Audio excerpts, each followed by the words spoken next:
आपण या कवितेच्या अंगाकडे किंवा कवितेच्या बांधणीकडे असं तिराइतासारखं का बघतो, की नाही नाही ह्यातलं काही मला कळत नाही.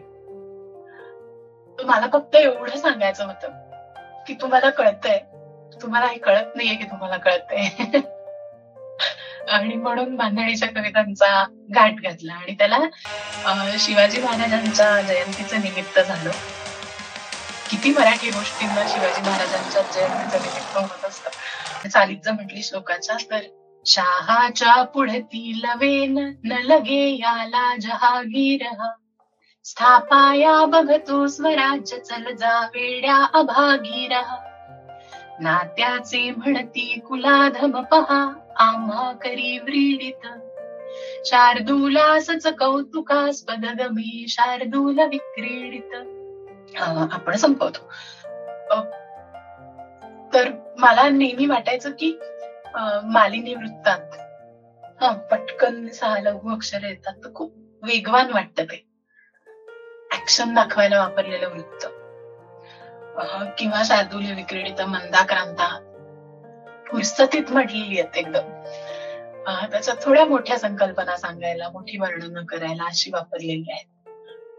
त्यांनी लिहिलेली कविता आहे की आईला काहीच भाषा विषय येत नव्हत्या, फक्त भोजपुरी येत होती आणि आता गंगेत अस्थींचं विसर्जन करतोय तर कवी काय तिला सांगतोय, गंगेला आई म्हटलं आणि आईला माँ का ख्याल रखना, माँ का ख्याल रखना, उसे सिर्फ भोजपुरी आती है. अजाणतेपणी केव्हा माता घाली बाळगुटी, अजाणतेपणी केव्हा माता घाली बाळगुटी, बीज धर्माच्या द्रुमाचे कण कण गेले पोटी. छंद जाणतेपणीचा तीर्थे काव्याची धुंडली, पुन्हा एका भाग्यवेळी पूजा रामाची मांडली. देववाणीतले ओज शीतळले माझ्या ओठी, वाल्मिकीच्या भास्कराचे झाले चांदणे मराठी.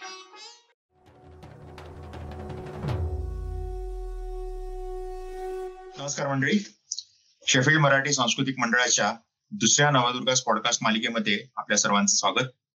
आपल्या समाजात विविध क्षेत्रात एक विलक्षण कामगिरी करून आपल्या कर्तृत्वाचा ठसा उमटवणाऱ्या महिलांचा हा गौरव आहे, सन्मान आहे.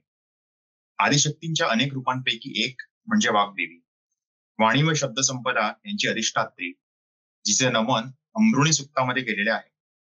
ज्या कृपेशिवाय भाषा व वाणीतील माधुर्यता, गहनता, समृद्धता केवळ अशक्य. जसे वाणीचे आणि भाषेचे महत्व स्वरेखित आहे आणि त्याशिवाय आपल्यामध्ये एक प्रकारचं बोलणं आणि सगळ्याच दळणवळण अशक्य आहे आजच्या काळात.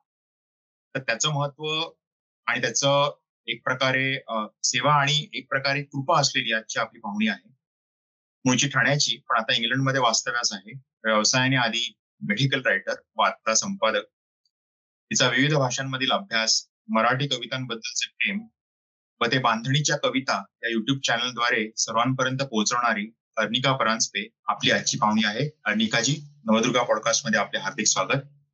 नमस्कार, धन्यवाद मला बोलावल्याबद्दल. खरं तर मेडिकल लिखाण हा खूप किचकट व तसा खूपच टेक्निकल विषय आहे, पण तरीही या वैज्ञानिक लिखाण करता करता कविता व इतर भाषांबद्दल प्रेम कसे व केव्हा जागृत झाले हे आम्हाला जाणून घ्यायला आवडेल. हा प्रश्न मी थोडासा उलटा करते, कारण वैद्यकीय लिखाण आणि संपादन याबद्दलचं प्रेम नंतर जागृत झालं. कविता, भाषा यांबद्दलचं पहिल्यापासून होतं. आणि मी वयाच्या 14व्या वर्षी 13 पूर्ण इंग्लंडला आले. तर त्यावेळी असं झालं की मी मराठी शाळेतनं ठाण्याच्या इंग्लंडला आले आणि एका रात्रीत भाषा बदलली, संस्कृती बदलली, सगळंच बदललं एकदम. आणि ज्या विषयांकडे माझा कल होता किंवा ज्या विषयांवर त्या काळी शाळेत प्रभुत्व होतं असं म्हणायचे, तर ते विषय आता मला इंग्लिश भाषेत कधी सांगता येईना किंवा त्यांचा अभ्यास तितका मनासारखा करता येईना. म्हणजे भाषा बोलायची तर इंग्लिश येत नाही.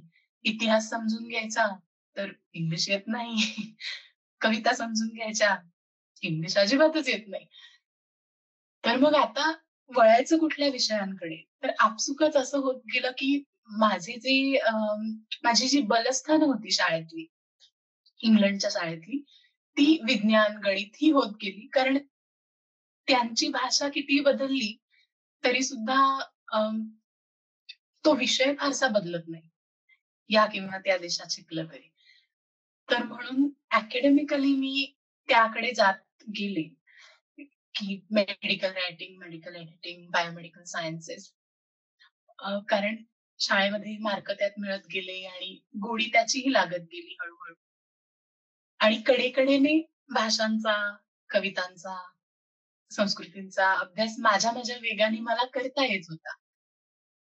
तर त्यामुळे हा प्रश्न मी थोडासा उलटा केला, की ही आवड पहिल्यापासून होती आणि मग वैद्यकीय लिखाणाची मागाहून लागली. बरं ते फार किचकट आहे असं सुरुवातीला वाटतं आपल्याला. पण मुळातच त्याचा गाभाच हा आहे, की एखादा कठीण विषय सोपा करून तुम्हाला कुठल्याही ऑडियन्सला सांगता आला पाहिजे. अं, तुम्हाला एखादा पेपर वाचून, एखादं संशोधन वाचून डॉक्टरांना ते समजावता येईल, अशा भाषेत लिहिता आलं पाहिजे. परिचारिकांना त्याचा कसा उपयोग होईल ते लक्षात घेऊन त्यांच्यासाठी वेगळं लिहिलं पाहिजे किंवा रुग्णांना त्याबद्दलची काय माहिती असणं आवश्यक आहे हे लक्षात घेऊन लिहिलं पाहिजे. तर त्यामुळे तो किचकट वाटणारा विषय असला तरी आमचं कामच हे आहे की तो सोपा करून सांगायचा. वा, मला हे ऐकून जरा धक्काच बसला की तुम्ही 13व्या वर्षी इथे आलात आणि ते मराठी मीडियम मधून आलात. हो, मी ठाण्याच्या सरस्वती सेकंडरी स्कूलमध्ये होते. बापरे, इथे जिथे आई वडिलांना काळजी असते की आपल्या पोराला इंग्रजी येते की नाही, इंग्रजी मीडियम मध्ये सुरुवातीपासून तिथे मराठी मीडियम. मला जरा थोडं डिटेल मध्ये सांगा, कारण आय एम रिअली क्युरियस की 13 वर्षाची पौगंडावस्थेतील मुलगी आई वडिलांचं ऐकून एखाद्या परदेशी येते जिथे तिचं भाषेशी तेवढं तेवढं तिचं हे नाहीये, म्हणजे फॅमिलियारिटी नाहीये, आणि एकदम आम्ही इंग्रजीमध्ये म्हणतो त्याला डीप एंड, तसं एकदम डीप एंडला टाकली जाते. मी चाइल्ड सायकॅट्रिस्ट आहे, त्याच्यामुळे मला खरोखर क्युरियोसिटी आहे किंवा तुम्ही कसं ऍडजस्ट केलं. I am really curious. कसं ऍडजस्ट केलं याचं, आणि आता तुम्ही चाइल्ड सायकॅट्रिस्ट आहात त्यामुळे तुम्हाला हे आणखीनच माहिती असेल की याचं काही सोपं उत्तर नाही आणि याचं थोडक्यात देता येईल असंही उत्तर नाही. हळूहळू सगळ्यांच्या मदतीने खूप खूप रडत, खूप खूपदा म्हणत की मी नाही इथे थांबणार, मी चालले माझ्या शाळेत परत ठाण्याला चालले, असं म्हणत म्हणत एकीकडे होत राहिलं कडेकडेने. आणि ठाण्याच्या शाळेचा मी इथे आवर्जून उल्लेख करेन, कारण 8वी झाल्यानंतर आम्ही जेव्हा इथे यायला निघालो, तेव्हा आमचे सर आमच्या बाई तिकडच्या म्हणाल्या होत्या आई-वडिलांना, की तुम्ही घेऊन जाताय, पण असं अचानक रोपटं उखडून देताय. तर काय मुलांना जमेल का तिथे? कसं काय होईल? तर तेव्हा आई-बाबा म्हणाले, की प्रयत्न करून बघतो. तर शाळेने तेव्हा माझं नाव हजेरी पटावर 0 क्रमांकावर ठेवून दिलं होतं वर्षभर, की नाही जमलं तर येऊ दे हिला परत म्हणून. आणि माझ्या भावालाही आता. भाऊ काय वर्षाचे होते? काय म्हणालात? भावाचं वय काय होतं? भाऊ 11 वर्षांचा होता. 10-11 वर्षांचा. दोघांनाही इथे सामावून घ्यावं लागलं सगळं. हो, आणि हा निर्णय आई-बाबांचा भाषेच्या बाबतीतलाच घेतलेला निर्णय होता. आता मला वळून बघताना समजतंय, की त्यांनी घेतलेले बरेच मोठे निर्णय हे भाषेच्या अनुषंगाने घेतलेले निर्णय होते. म्हणजे त्यांना आम्हाला मराठी शाळेत घालायचं होतं. कारण मातृभाषेतनं शिक्षण यावर त्यांचा खूप विश्वास आहे. आणि दुसरी गोष्ट म्हणजे ते म्हणाले, की घरात आजी-आजोबा आहेत, इतके सगळे नातलग आहेत. त्यांना इतकं ज्ञान आहे. ते क्वालिफिकेशन तसं नसलं तरी शिक्षण खूप आहे.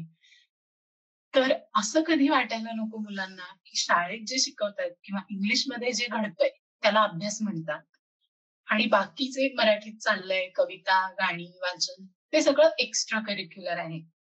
अशी धारणा मुलांची व्हायला नको हे त्यांचं आपापसात झालेलं बोलणं होतं. आई माझी 2000 सालापासून इथे आहे आणि आम्ही 2003 साली आलो. कारण त्यांचा हट्ट होता दोघांचाही, की दोन्ही मुलांचं प्राथमिक शिक्षण तरी मराठीतून पूर्ण झालंच पाहिजे. आणि माझ्या भावाची 5वी होईपर्यंत आम्ही तेवढ्यासाठी थांबलो होतो. तोपर्यंत माझी 8वी झालेली होती.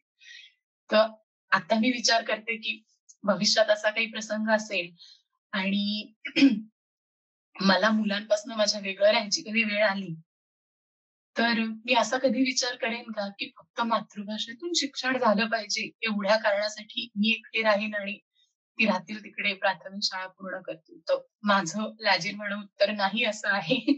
पण त्यांनी तो खूप मोठा निर्णय घेतला आणि त्याचा फायदा मला क्षणोक्षणी जाणवत असतो अजूनही. नाही, मला वाटतं तुमच्या आई वडिलांनी घ्यायला पाहिजे पॉडकास्ट वरती. हे वेगळा विषय घेऊन बोलू आपण. त्याच्यामध्ये मातृभाषेतलं शिक्षण ह्याच्याबद्दल खूप बोललं जातं. म्हणजे मी पण आंतरबाह्य मराठी आहे. मराठी शाळेत शिकलेली आहे. 10वी पर्यंत मराठी होतं. तर त्यामुळे 11वी 12वीत सायन्स घेतल्यानंतर आपल्याला पुस्तकात लिहिलेलं कळतंय की नाही कळतंय, कसं कळणार? तर मी डिक्शनरी घेऊन बसायची, की म्हणजे चॅप्टर कळावा ह्याच्यासाठी. आणि पण मला असं वाटतं की त्या तुमच्या मराठीच्या प्रभुत्वामुळे किंवा मराठी भाषेचं प्रेम किंवा मराठीमधनं शिक्षण झाल्यामुळे तुम्ही आता हे करू शकता.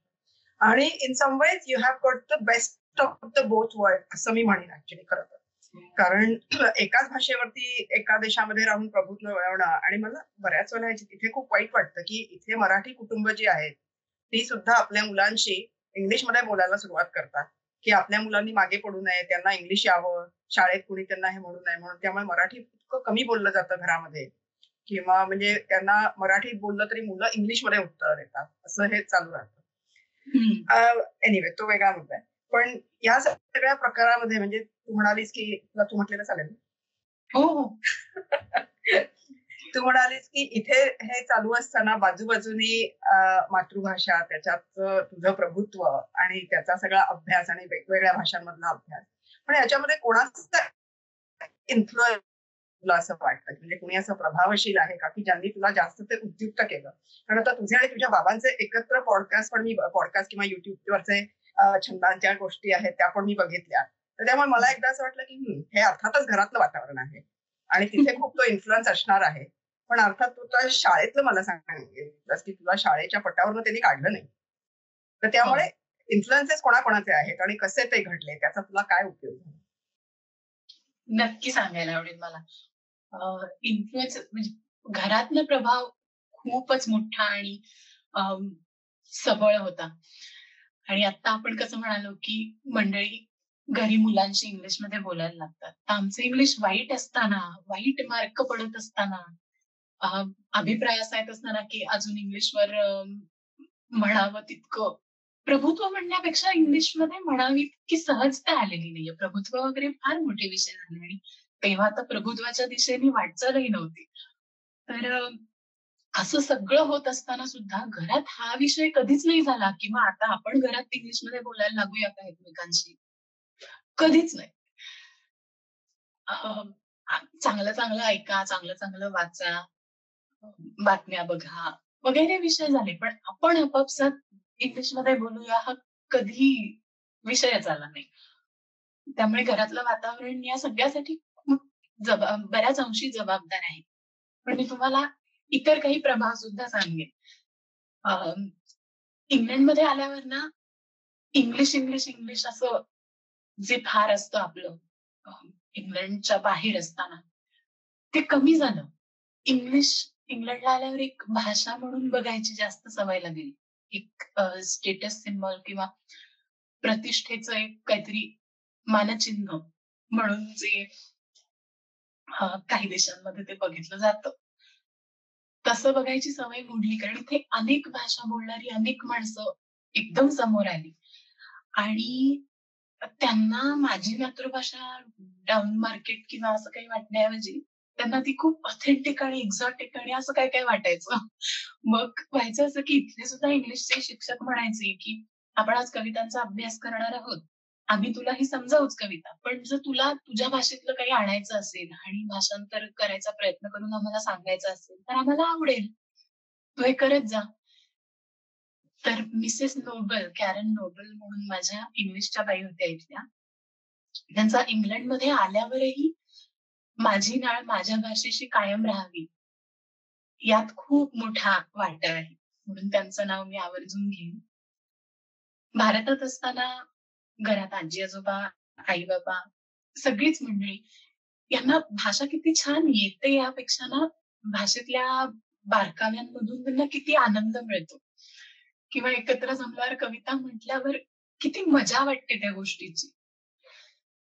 किंवा एखाद्या घरात पणजी आजीपासनं माझ्या भाच्यापर्यंत सगळी मंडळी एकच अंगाई एकच कविता म्हणतायत, हे किती सुंदर कनेक्शन आहे. तो दुवा कसा पिढ्या पिढ्यांमधनं प्रवास करत एकत्र बांधून ठेवतो सगळ्यांना. हे जेव्हा मी बघत गेले तेव्हा त्या सगळ्याचा माझ्यावर खूप मोठा प्रभाव तेव्हा होता आणि तो अजूनही लॉंग लास्टिंग प्रभाव. शिवाय शाळेतल्या शिक्षिका, त्या संस्कृतच्या असोत, इंग्लिशच्या असोत, मराठीच्या असोत, हिंदीच्या असोत, सगळ्यांना आपापल्या भाषेबद्दल इतका कळवळा होता. त्यामुळे हे जे मराठीबद्दल वाटतंय हे काही मराठी लोकांकडूनच आलंय असं नाहीये.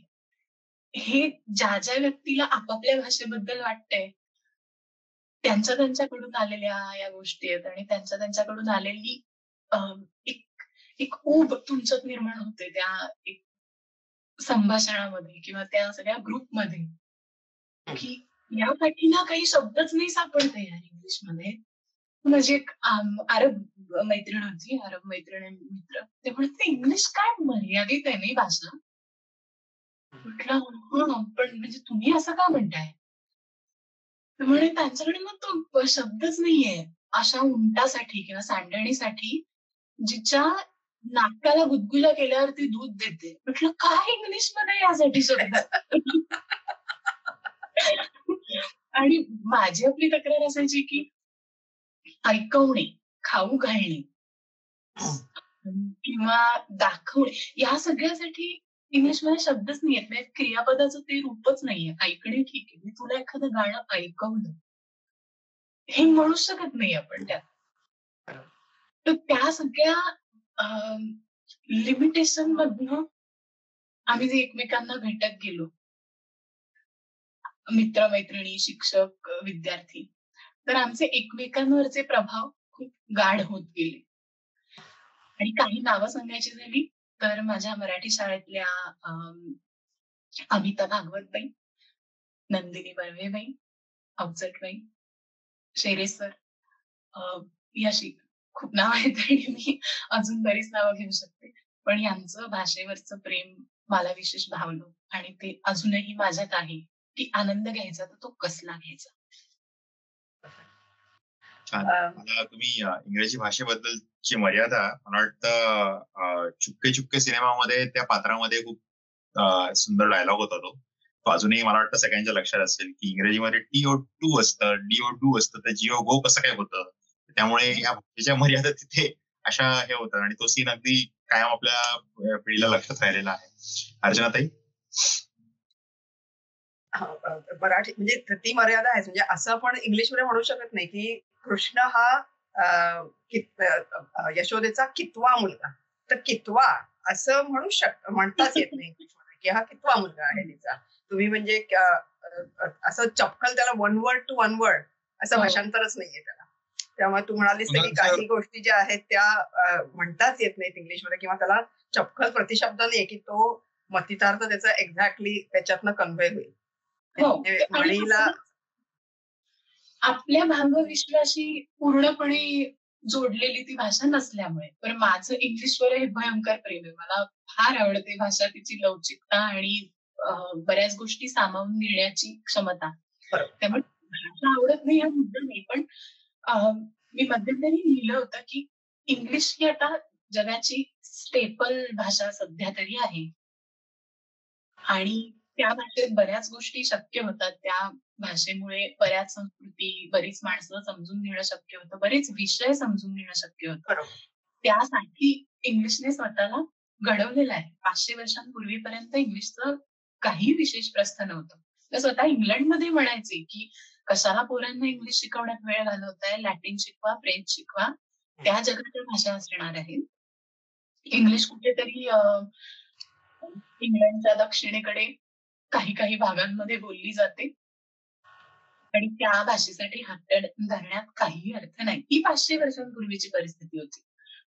पण त्या भाषेने स्वतःला हळूहळू सुदृढ करत नेलंय आणि ते त्यांच्या साम्राज्यामुळे सुद्धा ती सगळी झालेली आहे. पण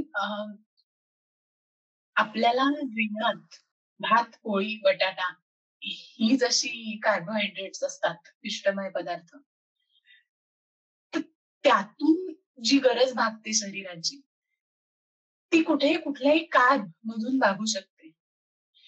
पण ही क्षार, जीवनसत्व या ज्या गोष्टी आहेत त्या स्थानिक अन्न आणि हंगामी अन्न पोटात गेलं नाही किंवा पुरेशी विविधता पोटात गेली नाही तर आपल्या आहारातून गायब होत जातात. तर या सगळ्या बाकीच्या भाषा तितक्याच आवश्यक आहेत आपल्या अस्तित्वासाठी जितकी ती मेन स्टे आणि जिच्यावर गुजराण होते ती भाषा आवश्यक आहे. आणि एका भाषेच्या प्रेमामधनं मेडिकल रायटिंग सारखी म्हणजे त्याच्यात अर्थात भाषा महत्वाची आहे.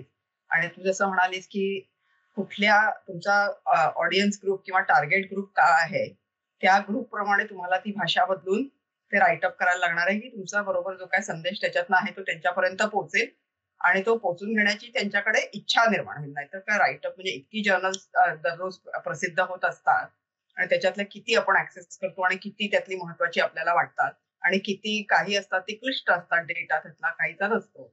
त्यामुळे काहीच जर्नल्सना जरा स्थान मिळतं की किंवा काहीच आर्टिकल्सना स्थान मिळतं की ती महत्वाची आहेत माझ्या दररोजच्या आयुष्यात. तर त्यामुळे या मराठीच्या तुझ्या प्रेमाचा भाषेच्या प्रभुत्वाचा त्याचा तुला मेडिकल राईटअप करण्यासाठी भाषा वापरताना किंवा भाषा त्याच्याबद्दल चूज करताना म्हणता तुला त्याचा स्पेसिफिक काही असा फायदा झाला की त्याच्यात काय म्हणतात ट्रान्सफरेबल स्किल ज्याला म्हणतात तर असं तुला काही करता आलं का मेडिकल राईटअप करण्यात? त्याला थोडं अजून मी एक जोडेन, अजून एक उपप्रश्न की मेडिकल रायटिंग किंवा सायंटिफिक रायटिंग करताना काही शब्द बरेचदा रिपीट होतात. उदाहरणार्थ कोलॅबोरेशन, कॉन्करन्स, कोरॉबोरेशन इत्यादी इत्यादी इत्यादी. आणि बरेचदा ज्यांना नॉन सायंटिफिक मंडळींना जे सोपं करून पोचवायचं असेल तर त्याला रोजच्या परवलीचे शब्द ते वापरून तोच संदेश सोपा करून सांगायचा असतो. तर ह्यामध्ये तुम्ही मग हे चॅलेंज कसं बघता? हे दोन्ही प्रश्न. पहिला मी मराठीबद्दलच्या प्रश्नाचं उत्तर देते. विशेष रूपाने फक्त मराठीचाच उपयोग झाला किंवा मराठी चांगलं बोलता येतं म्हणून काही उपयोग झाला असं मला ते वेगळं करून नाही सांगता येणार कदाचित. पण नेमकेपणा भाषेतला आणि इतक्या लवचिक भाषा आपण जर का बोलतोय की आजी आमची म्हणायची की मराठी फुरशासारखी भाषा आहे. विषारी साप असतो फुरशासारखी भाषा आहे ती. कधी कुठे वळेल सांगता येत नाही आणि वळवाल तशी वळते. तर ती तशी आपली असताना किंवा तितपत आपल्या भाषेबद्दलचं ज्ञान असताना एक इतर भाषांबद्दलचा आदर वाढतो की मला पटकन असं वाटत नाही की या भाषेत फारसं काही नसेल असं वाटत नाही. मला असं वाटतं की मला ती अजून एवढी येत नाही की मला नेमकेपणाने त्यात हे म्हणता येईल किंवा लिहिता येईल. तर मेडिकल रायटिंग करताना अनेक गोष्टी इतक्या नेमकेपणाने इतक्या कमी शब्दात सांगायच्या असतात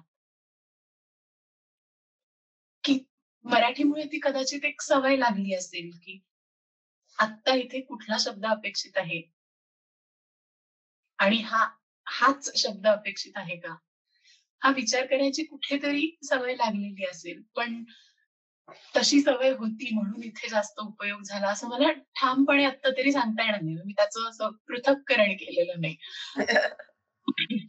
आणि नंतर तुम्ही काय म्हणाला होता, हा, वेगवेगळ्या ऑडियन्सेसना समजेल असं लिहिणं आणि या चॅलेंज बद्दल काय वाटतं. तर वेगवेगळ्या प्रकारच्या लोकांबरोबर मी माझ्या डिग्र्या चालू होत्या तेव्हा काम करत होते. म्हणजे आत्ताच मुलं झालेल्या आया, सगळ्या नव्या बाळंतिणी ज्या होत्या, त्यांचे चिल्ड्रन्स ग्रुप्स असायचे. तर तिथे आम्ही थोडं काम करायला जायचो. आणि डॉक्टर आम्हाला काय सांगतायत, डॉक्टर आम्हाला थोडी माहिती द्यायची की ही माहिती या रुग्णांपर्यंत किंवा या आयांपर्यंत पोहोचली पाहिजे.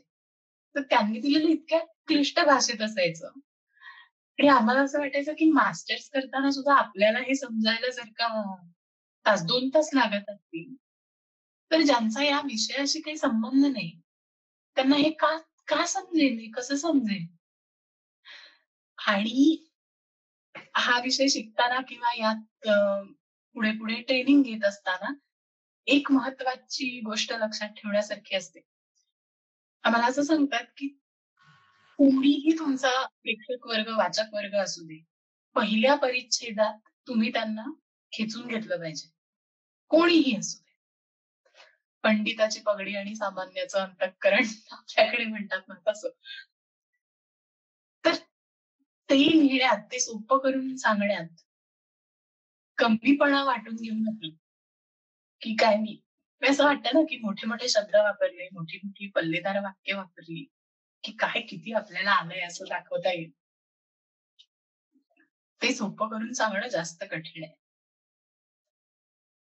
तर कायम ते आव्हान माझ्यासमोर होतं आणि ते मला आव्हान वाटत राहिलं.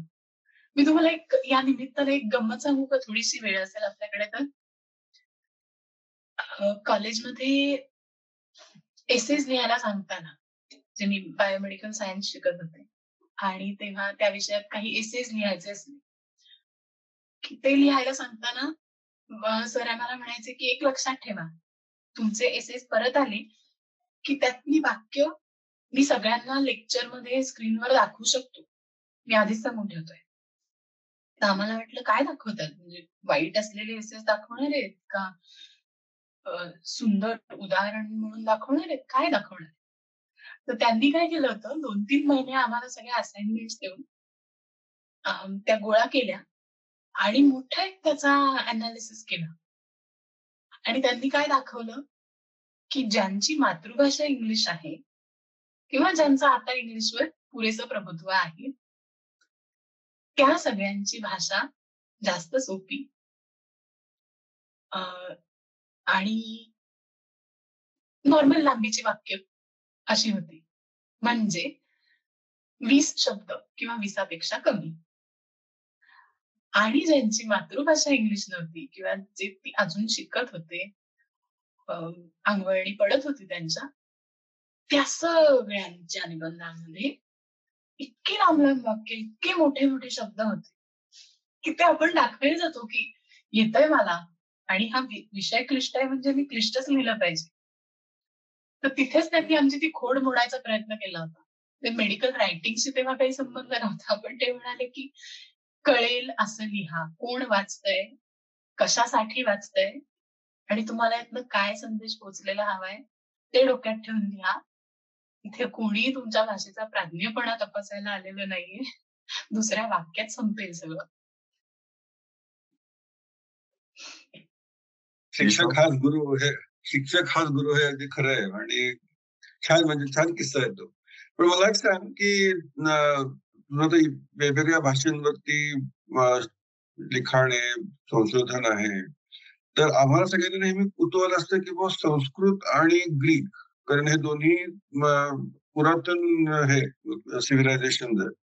तर त्याचा जर समजा आपण तुलनात्मक अभ्यास केला भाषांचा फक्त, तर त्याच्यात काय सामान्य, काय काय गोष्टी सामान्य आहेत आणि काय काय गोष्टी वेगवेगळ्या आहेत. कारण ग्रीक शब्दांचा वापर खूप हा मेडिकल लिटरेचर मध्ये होतो हे आपल्याला माहिती आहे. त्यामुळे संस्कृतचा होत नाही, पण तरी पण मला असं कुतूहल आहे की बा या दोन्ही भाषांना म्हणजे कशा कशा ते सामान्य कशा आहेत किंवा वेगळ्या कशा आहेत. हा, तो खूप मोठा विषय झाला आणि त्याबद्दल अगदी डॉक्टरेट वगैरे करणारी मंडळी ग्रीसमध्ये सुद्धा आहेत. पण मुळातली जी त्या 2 भाषांमधली विशेषतः जी साम्य मला आढळलेली आहेत, ती खूप बेसिक संकल्पनांमधली आहेत. म्हणजे अगदी अ, सुरुवातीला आपल्याला आपल्यासमोर दिसणारी नाती, आई-वडील, भाऊ-बहीण, नवरा-बायको किंवा आपल्यासमोर दिसणाऱ्या निसर्गाच्या किमया, दिवस-रात्र, ऊन-पाऊस, सूर्य, चंद्र, प्रकाश, अंधार अशा गोष्टी किंवा अवयवांची नाव. या सगळ्या किंवा बेसिक आकडे 1 ते 10 आपण असं करू. तर ह्या सगळ्या गोष्टींमध्ये त्यात खूप समानता आहे किंवा दुवा दिसतो. फक्त ग्रीकच असं नाही. त्या लिथुएनियन, फारसी आणि संस्कृतमध्ये खूप जास्त साम्य आहेत. तो वेगळा विषय आहे. त्या खूप नंतर वेगळ्या झालेल्या भाषा आहेत. याबद्दल इतिहासकारांची आणि भाषा अभ्यासकांची फार वेगळी मतं आहेत. त्यामुळे प्रोटो इंडो युरोपियन की नाही वगैरे या विषयात मी आता तरी जाणार नाही. आपल्या आवाक्याबाहेरचा विषय आत्ताचा.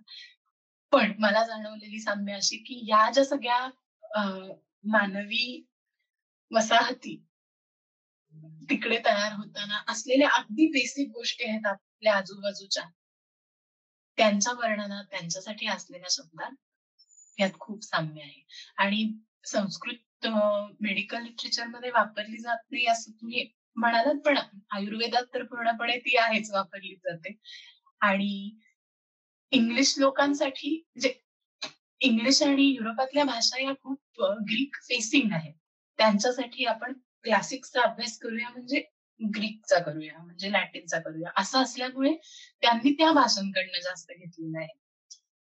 आणि म्हणून आपण त्या इंग्लिशमध्ये अभ्यास करतोय म्हणून आपल्याला वाटतं की ग्रीकचाच वापर आहे, संस्कृतचा नाहीये. आयुर्वेद तर अख्खाच्या अख्खा संस्कृत आधारलेला आहे. आणि आपल्याकडच्या भारतातल्या भाषा अजूनही खूप संस्कृत फेसिंग आहेत. की सूर्यफूल जसं सूर्याकडे कळतं, तितक्या आपल्या भाषा संस्कृतकडे कळणाऱ्या आहेत आणि त्यातून घेऊ शकणाऱ्या आहेत. तुम्ही म्हणालात सूर्यफूल सूर्याकडे कळतं, त्याचा एक आता कोणीतरी मराठी भाषा दिनाच्या निमित्ताने एक सुंदर अनालिसिस केलं होतं की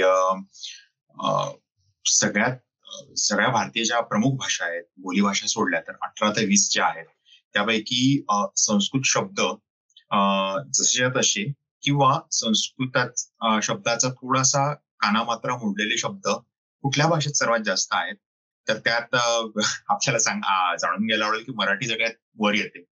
काहीतरी 55% शब्द तसे आहेत की जसे तसे संस्कृत मधनं उचलून आपल्या इकडे आलेले आहेत. तर ही एक बाब खूप छान होती जाणून घ्यायला. अर्चनाताई, बांधणीच्या कविता हे चॅनल जेव्हा मी बघितलं आणि आता सगळे, मी पण मराठी शाळेत गेलेली आहे त्यामुळे सगळी ही जी वृत्त होती कलेची, वसंत तिलका आणि पृथ्वी आणि ही सगळी वृत्त जी त्याला सगळी मला आठवत नाही आणि ती तेव्हा पाठ केलेली होती. भुजंगप्रयात त्याच्या सगळ्यांची उदाहरणं पाठ केलेली होती. पण तू ते कवितांच्या माध्यमातून ते उलगडून सांगतेस.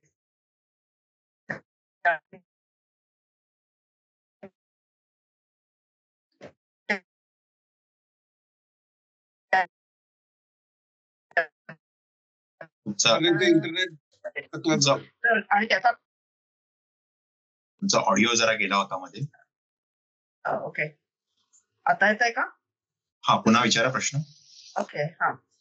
तू तुझ्या बांधणीच्या कविता बघताना तू वेगळे मराठीतली वृत्त आणि छंद त्याच्याबद्दल आणि त्याच्यावरती आधारित कविता आणि त्या इतक्या छान तू उलगडून सांगितलेल्या आहेत की म्हणजे आता मी मराठी शाळेतनं आलेली आहे आणि त्याच्यामध्ये त्यामुळे ही सगळी वृत्त तेव्हा शिकलेली ते वसंत तिलका, पृथ्वी, भुजंगप्रयात ते आठवत नाहीत काही आता दुर्दैवाने.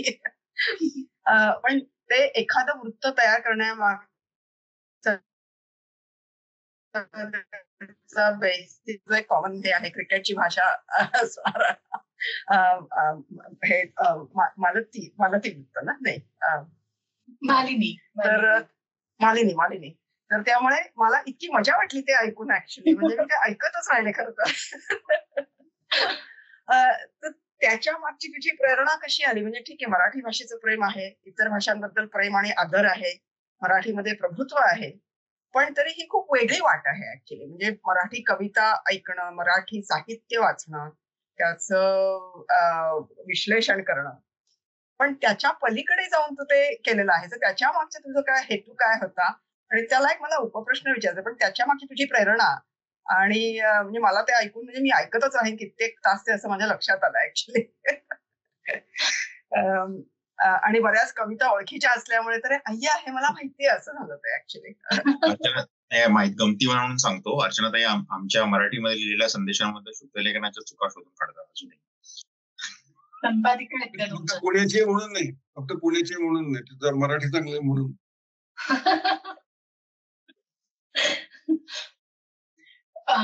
ही जी वृत्त आणि या कविता किंवा ही फोड त्यांची, यातलं काहीच मी शाळेत शिकले नाही. हे सगळं अभ्यासक्रमात असण्याआधी मी इकडे आलेली होती इंग्लंड, त्यामुळे यातलं काहीही नाही शाळेत शिकले. पण ती गोडी लागली होती कवितांची म्हणा किंवा त्या विषयाची म्हणा, ती कुठेतरी होती अजूनही आतमध्ये, आणि मग ती फुलत गेली नंतर घरच्या वातावरणामुळे. हे जे सगळं बांधणीच्या कवितांचं सगळं जे काय म्हणूया आपण त्याला, भांडवल आहे, ते सगळं घरातलंच आहे. ते सगळं घरीच ऐकल्यामुळे आहे. आणि आता मी परत आई बाबांच्या त्या निर्णयाकडे जाईन की घरात जे आपण शिकतो किंवा मराठीत जे आपण शिकतो ते एक्स्ट्रा करिक्युलर आणि शाळेत होतो तो अभ्यास असं नाही वाटलं पाहिजे. त्याच्यात काहीतरी एकसंधता असली पाहिजे. तर ते कुठेतरी साध्य झालं असावं.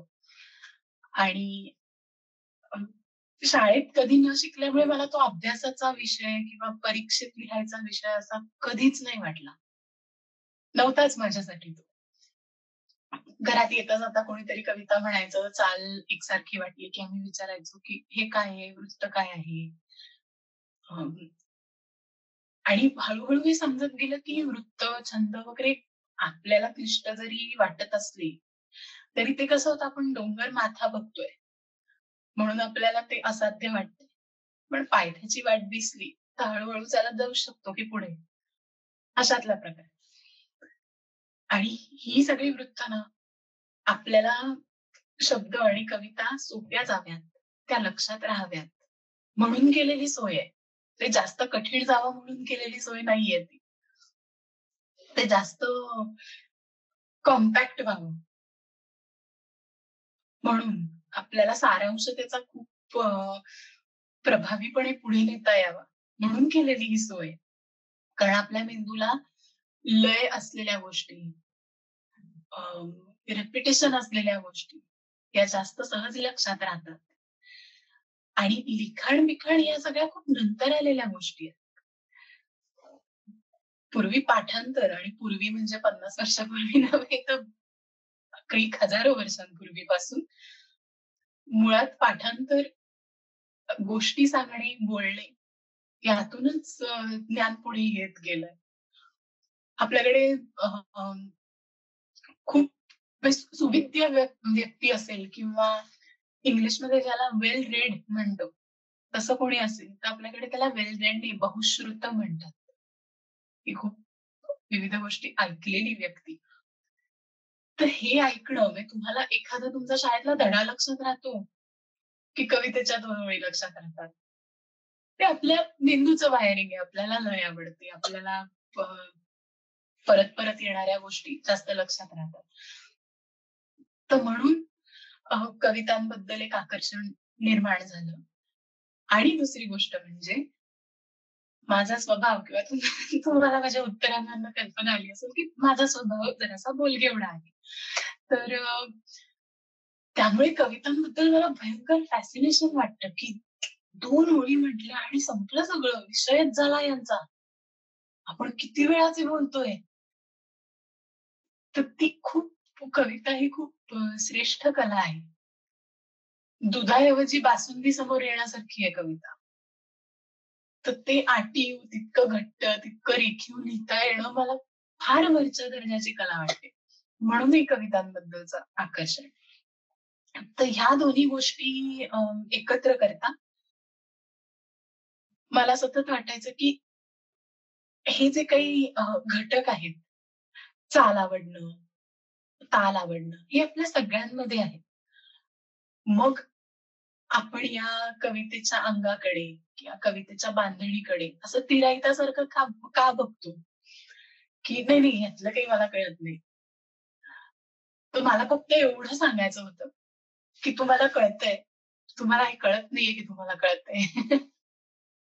आणि म्हणून बांधणीच्या कवितांचा घाट घातला आणि त्याला शिवाजी महाराजांच्या जयंतीचं निमित्त झालं. किती मराठी गोष्टींना शिवाजी महाराजांच्या जयंतीचं निमित्त होत असतं. तर त्यांच्या जयंतीचं निमित्त झालं माझ्या सुदैवाने आणि मी माधव जुलियनांची एक कविता त्या दिवशी टाकली होती लिहून की शाहाच्या पुढती लवेन न लगे याला जहागीर. हा आपण चालीत जर म्हटली श्लोकाच्या तर शाहाच्या पुढती लवेन न लगे याला जहागीर.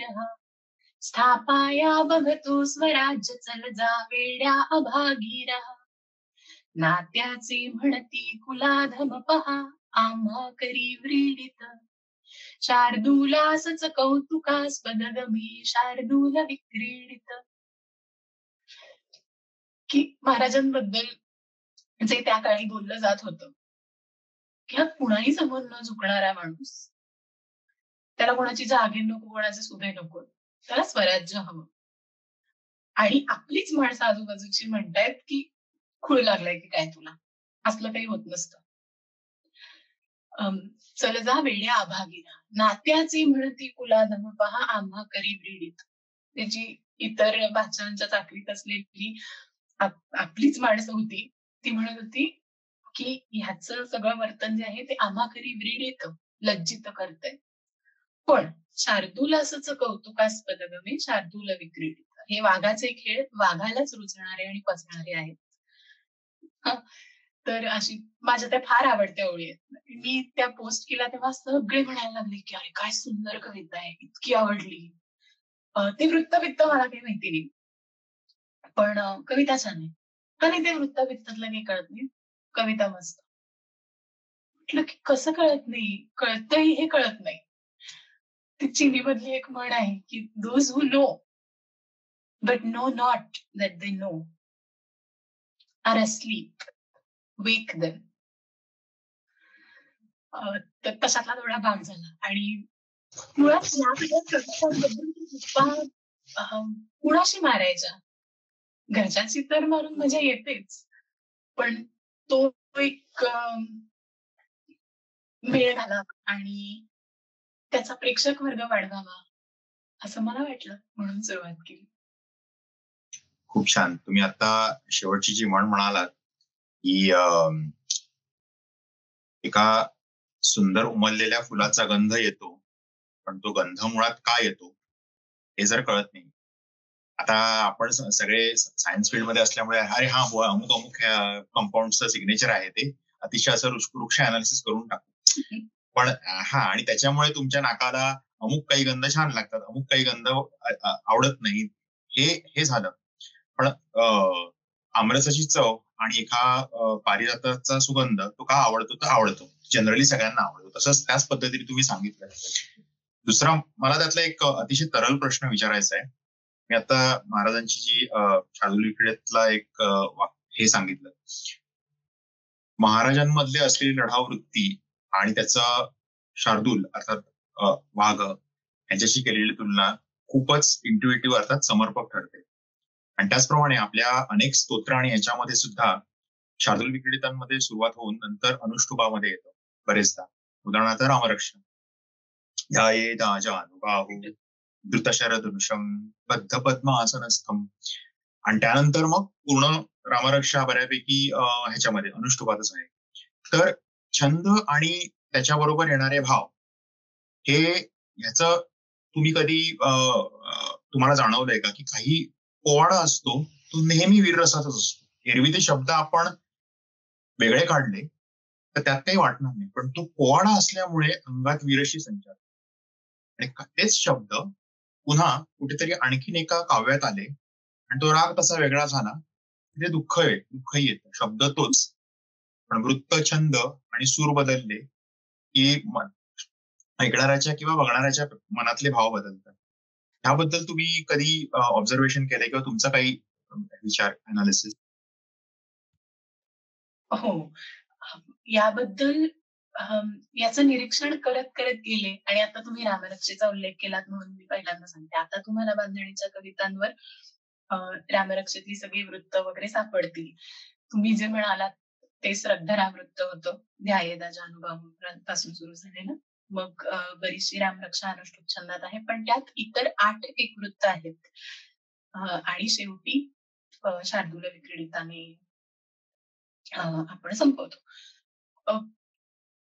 तर मला नेहमी वाटायचं की मालिनी वृत्तात पटकन 6 लघु अक्षरे येतात तर खूप वेगवान वाटतं ते. ऍक्शन दाखवायला वापरलेलं वृत्त. किंवा शार्दूल विक्रीडित, मंदाक्रांता फुरसतीत म्हटलेली आहेत एकदम. त्याच्यात थोड्या मोठ्या संकल्पना सांगायला, मोठी वर्णनं करायला अशी वापरलेली आहेत. त्यानंतर भुजंग प्रयातासारखी सलय वृत्त आहेत, ज्याच्यात एकच गण 4 वेळा येऊन ते वृत्त तयार होतं. Again repetition. तर या सगळ्यांचं प्रयोजन काय, हा प्रश्न मला गेले कित्येक महिने, काही वर्ष पडत होता. आणि आता त्या अभ्यासाकडे मी हळूहळू कूच करते. कारण संस्कृतमध्ये पिंगलाच्या काव्यशास्त्रात आणि आचार्य क्षेमेंद्र म्हणून जे होते, व्यासदास अशी ज्यांची उपाधी होती, त्यांनीही सुवृत्त तिलक नावाच्या त्यांच्या पुस्तकात याबद्दल खूप विस्ताराने लिहिलंय, जे मी आत्ता वाचते. म्हणजे आपण कशी औषधं प्रिस्क्राईब करतो आपल्या सगळ्यांच्या इंडस्ट्रीत, तशी वृत्त प्रिस्क्राईब केलेली आहेत की स्तुती करत असताना कुठलं, साधारणपणे स्तुती करत असताना कुठलं, वर्णन करत असताना कुठलं, पुराण कथात काहीतरी एक संदेश पुन्हा पुन्हा पोचवायचा असेल तर तसं असताना कुठलं. हा सगळा अभ्यास त्यांनी करून लिहून ठेवलेला आहे. पण मला माझा हा प्रवास आवडतोय किंवा ही वाट आवडतीये की याचं निरीक्षण झालं कुठेतरी म्हणून ते शिकावंसं वाटलं, ते वाचावंसं वाटलं. तर आता सध्या माझा त्याबद्दलचा अभ्यास सुरू होतोय किंवा पहिली दुसरीच्या पातळीवर आहे. छान. अर्चनाताई?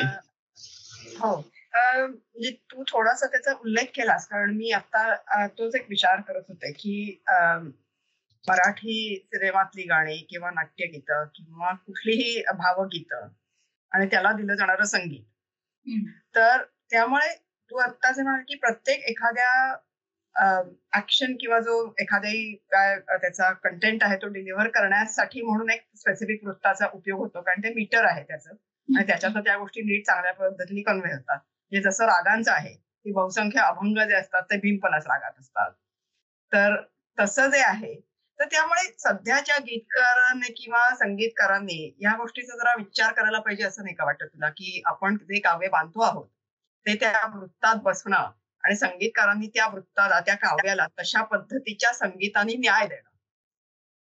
कारण अदरवाईज म्हणजे तू जो आता मुद्दा उपस्थित केला की ह्याचा आता काय उपयोग आहे हे मी शिकून, त्याचं म्हणजे मी काही गीतकार नाहीये, ठीक आहे, कविता म्हणून मी ती आनंदासाठी वाचेन, पण त्याच्या मागची भूमिका जी आहे किंवा त्याच्या मागचं स्ट्रक्चर किंवा बांधणी आता जी आहे ती, तर ती आत्ताच्या गीतकार आणि संगीतकारांना माहिती असायला पाहिजे, असं नाही का तुला वाटत?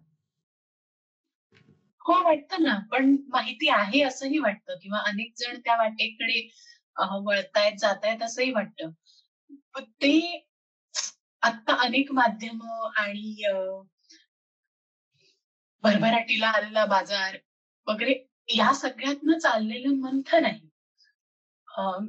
त्यातून आपण कुठेतरी लँड होऊ शेवटी, पण आत्ताच्या गीतकारांना आणि संगीतकारांना हे माहित नाही असं मला अजिबात वाटत नाही. खूप जाणीवपूर्वक लिहिणारी माणसं आहेत, खूप जाणीवपूर्वक संगीत देणारी, समजून उमजून संगीत देणारी खूप माणसं आहेत. कदाचित त्यांचं काम आपल्यापर्यंत इतकं पोहोचत नसेल, पण अतिशय उत्तम लिहिणारी माणसं आहेत आणि मला या सगळ्याबद्दल खूप आशा वाटते की आत्ता आणि यापुढेही येणारी मंडळी फार चांगलं लिहितील, फार चांगला अभ्यास करतील. त्याचं स्वरूप कदाचित यासारखं नसेल. पण आता मी सुमनदार मला वृत्त होतं तेव्हा मी वैभव जोशीचा खूप उल्लेख केला होता की आता कुठलं बरं आपलं आनंदी गोपाळ मधलं तू आहेस ना नावाचं गाणं आहे. तर त्याच्यात त्यांनी पूर्ण कडव्यांमध्ये सुमनदार मला वृत्त वापरलंय किंवा गुरु ठाकूर माऊली माऊली लिहिलंय त्यात सुमनदार मला वृत्त वापरलेलं आहे. कौशल इनामदार परवाच मी कौशल दत्ताचं एक गाणं ऐकलं इतकं सुंदर आनंदकंद वृत्तातलं आहे. अशोक बागवे यांची कविता आहे की पाऊस हा फुलांचा पाऊस पाकळ्यांचा. खूप खूप जण लिहिणारे आहेत. ते लोकांपर्यंत किती इफेक्टिव्हली पोहोचतंय आणि आत्ताच्या या बाजारात त्याचा किती टिकाव लागतोय हे फक्त जरा तिकडे थोडी रस्सीखेच आहे. पण मी मगाशी म्हटलं तसं मला तरी वाटतं की आता हे सगळं मंथन चालू आहे. त्यातून काहीतरी चांगलं वर येईल आणि चांगलं राहील. आणि का तुझ्याशी तासंतास गप्पा मारायला आवडेल.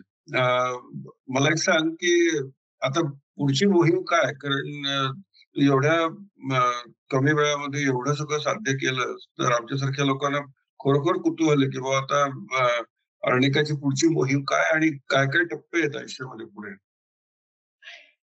मला शिकायला काय आवडेल ते मी सांगेन.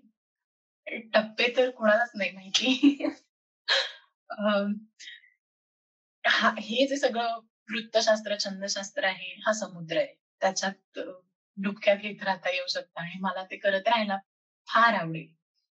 मला मराठी कवितांचा अनुवाद करून माझ्या इंग्लिश ग्रीक मित्रमैत्रिणींना आणि ग्रीक कवितांचा विशेषतः अनुवाद करून ग्रीक गोष्टींचा अनुवाद करून मराठी मंडळींपर्यंत पोहोचवायला मला फार आवडेल. माझे आता त्या दृष्टीने प्रयत्न चालू आहेत.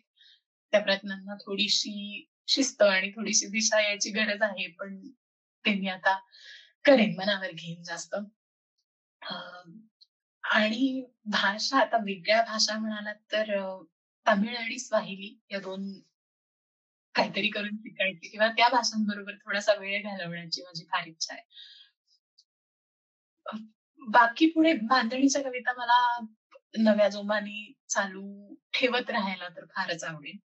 आणि त्यात आता तुम्ही कसा प्रश्न विचारलात की हल्लीचे लेखक, हल्लीचे गीतकार, हल्लीचे संगीतकार यांना या गोष्टींचं ज्ञान आहे का आणि असायला हवं का? तर ज्यांना ते आहे, ज्यांना त्याची आवड आहे, त्यांना बांधणीच्या कवितांवर बोलावून त्यांच्याकडून त्यांचं काम ऐकायला खूप आवडेल. जेणेकरून आपल्यापर्यंत ते इतकं पोहोचत नाहीये ते अजून पोहोचेल. तर हे आता मला दिसू शकणारे नजरेच्या टप्प्यातल्या गोष्टी सांगते. त्यापुढे काय असेल कोणाच ठाऊक. खूप छान. तुम्ही मगाशी म्हणालात की आताच्या काळात जे विकतं ते बरेचदा जपून जपून आलेल्या गोष्टी नसतातच आणि कधी कधी जपून जपून आलेल्या गोष्टी असतात त्या तितक्या प्रकाशित येत नाही. पण जर बघितलं तर आय थिंक बेसला सेम असतं. म्हणजे चॅनल कुठला तरी उत्तम प्रतीचा तुम्ही परफ्यूम घेतलात, त्याचे इन्ग्रेडियंट्स वाचले तर तो कुठून तरी रानगुलाबच असतो किंवा ते चमेलीच असते आणि तिचा अतिशय कॉन्सन्ट्रेट केलेला अर्क असतो, तो असतो. त्याच्यावर ते ट्रीटमेंट होऊन येतो. त्यामुळे आपण बरेचदा तुम्ही मगाशी म्हणालात इग्नोरंट अनविज्ञ असतो, पण तुम्ही जो काही उपक्रम घेतलाय आणि विशेषतः आम्हाला म्हणजे सर्वसामान्य मंडळींना छंद, वृत्त, कविता किंवा त्या ह्याच्यामध्ये कवीला काय म्हणायचं होतं ह्याचं अतिशय रटाळपणे आपल्या शिक्षण संस्कृतीमध्ये संदर्भासहित स्पष्टीकरण द्या हे सोडलं तर काही स्वारस्य नव्हतं. पण ह्याच्यामध्ये अमुक 1.5 पानाचं उत्तर लिहिलं की आपल्याला अमुक 1 मार्क मिळतील. त्याच्या पलीकडे कवितांचं प्रेम आपलं संपलं. म्हणजे पु ल देशपांडेंनी लिहून ठेवलं, आमच्या वेळी सुद्धा सोपं होतं. जे गद्य नाही ते पद्य, जे पद्य नाही ते गद्य. असं करत करत आपण आलो.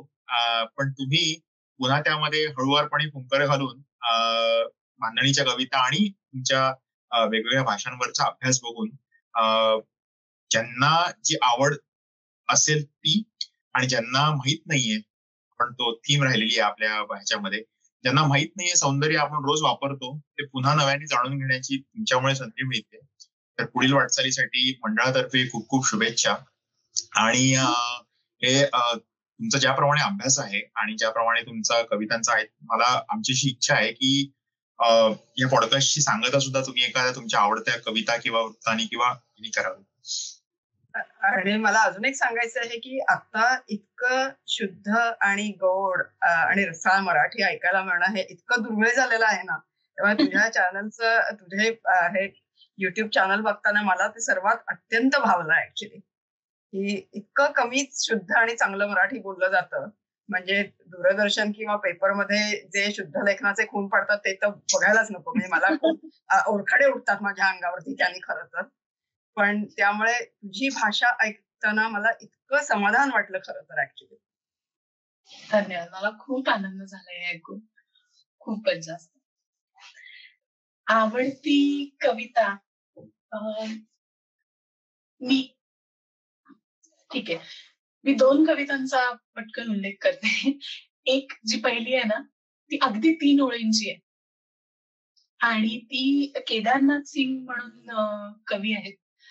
ते भोजपुरीमध्ये लिहायचे आणि हिंदीत त्यांची एक 3च ओळीची कविता आहे आणि आईचं अस्थि विसर्जन करताना त्यांनी लिहिलेली कविता आहे की आईला काहीच भाषा विषय येत नव्हत्या, फक्त भोजपुरी येत होती आणि आता गंगेत अस्थींचं विसर्जन करतोय, तो कवी काय तिला सांगतोय, गंगेला आई म्हटलं आणि आई माँ, माँ का ख्याल रखना, माँ का ख्याल रखना, उसे सिर्फ भोजपुरी आती है. म्हणजे वाहून इकडे तिकडे नेशील, त्या प्रांतांमधलं तिला काही येत नाही, भाषा येत नाही, तर सांभाळून घे तिला. तर ही एक कविता म्हणजे इतकी छोटी, तर ती मला फार भिडलेली आहे काय म्हणून मी मुद्दाम उल्लेख केला. आणि दुसरी जी आहे ती गीत रामायण खूप प्रसिद्ध झाल्यानंतर आणि त्याची वाहवा झाल्यानंतर इतका पूर आला होता कौतुकाला आणि लोकांच्या भावनांना की तेव्हा ग. माडगुळकरांनी पत्ररूपी एक मनोगत त्यांचं व्यक्त केलं होतं. तर ही त्यांची अष्टाक्षरी आहे, प्रत्येक ओळीत 8 अक्षरे येतात. तर त्यांना गीतरामायणाबद्दल काय वाटतं, हे सगळं कसं सुरू झालं, तर त्याबद्दलची ही कविता आहे. अजाणतेपणी केव्हा माता घाली बाळगुटी, अजाणतेपणी केव्हा माता घाली बाळगुटी, बीज धर्माच्या द्रुमाचे कण कण गेले पोटी. छंद जाणतेपणीचा तीर्थे काव्याची धुंडली, कुणा एका भाग्यवेळी पूजा रामाची मांडली. देववाणीतले ओज, देववाणीतले ओज शीतळले माझ्या ओठी, वाल्मिकीच्या भास्कराचे झाले चांदणे मराठी. झंकारल्या कंठवीणा आले चांदण्याला सूर, भाव माधुर्याला आला महाराष्ट्री महापूर. चंद्र भारल्या जीवाला नाही कशाचीच चाड, चंद्र भारल्या जीवाला नाही कशाचीच चाड, मला कशाला मोजता, मी तो भारलेली झाड, मी तो भारलेली झाड. खूप खूप धन्यवाद अनिकाजी, पुन्हा एकदा आमच्या पॉडकास्टला आल्याबद्दल, आणि पुन्हा एकदा तुम्हाला भरभरून आणि मनपूर्वक शुभेच्छा. धन्यवाद. धन्यवाद. खूप आनंद झाला मला पण आज भेटून बोलून गप्पा मारून.